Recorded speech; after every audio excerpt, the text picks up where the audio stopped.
You ever stop and think about how technology just works? I mean, the cruise control in your car that holds the perfect speed, or the autopilot on a plane. There's this whole hidden world of science making sure machines do exactly what we want them to. Well, today, we're going to pull back the curtain on that science. We're talking about control theory. So let's just start with a really simple question. You've seen videos of robots, right? Why are some of them so incredibly graceful and precise, while others look like they're about to fall over any second? Well, the secret isn't just about having better motors or fancier sensors. It's all about getting the control just right.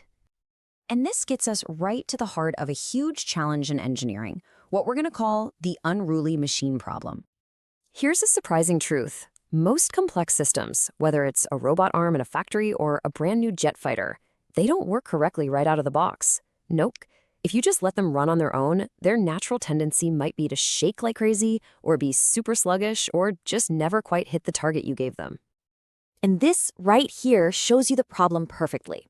On the left, that smooth green line, that's the dream. That's what we want. A system that just does what we ask, smoothly and quickly. But on the right, that jagged red line, that's the reality we often start with. A system that's overshooting, vibrating, totally out of control. The entire game of control systems design is turning that red line into the green one. So how in the world do you fix an unruly machine? Well, the very first step is you have to listen to it. You've got to diagnose what's actually going wrong under the hood.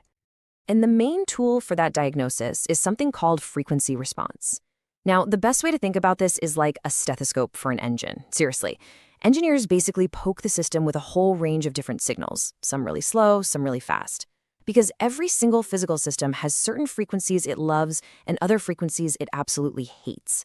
This test finds all of them. What you get from this test is like a unique fingerprint for that machine. It tells you everything about its natural habits.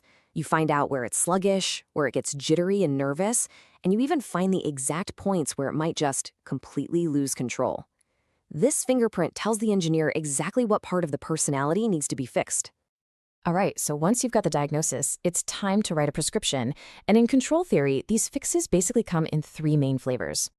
This prescription is called a compensator. It's a little piece of engineering magic, maybe some code or a circuit that you add into the system. And the analogy of corrective lenses is perfect. A compensator doesn't change the machine itself, it changes how the machine sees and reacts to the commands you give it, bringing everything into sharp focus. And these lenses, well, they come in a few different types, from the engineer's toolkit.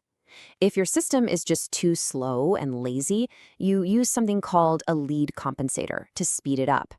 If it's fast but kind of sloppy and inaccurate, you use a lag compensator to dial in its precision.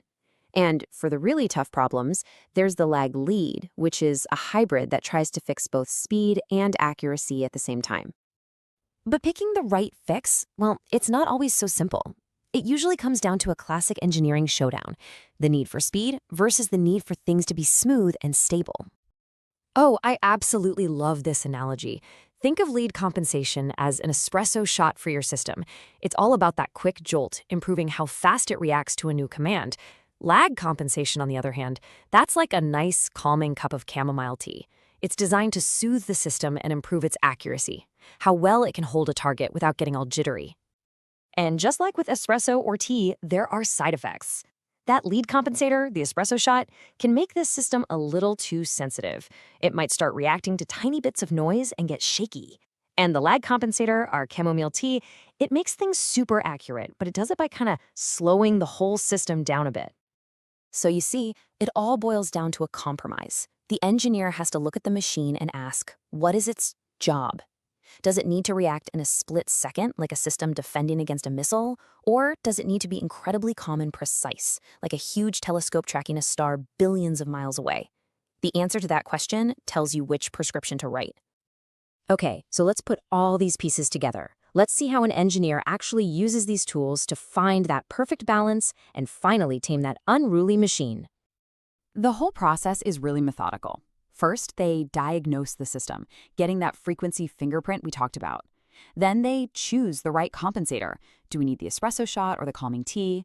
Third, and this is the cool part, they reshape the system's response, carefully tuning that compensator to fix the bad habits. And finally, they achieve perfect performance, running tests to prove that the machine has been totally tamed. Let's actually watch this happen. So remember our original problem? This wild, jagged red line.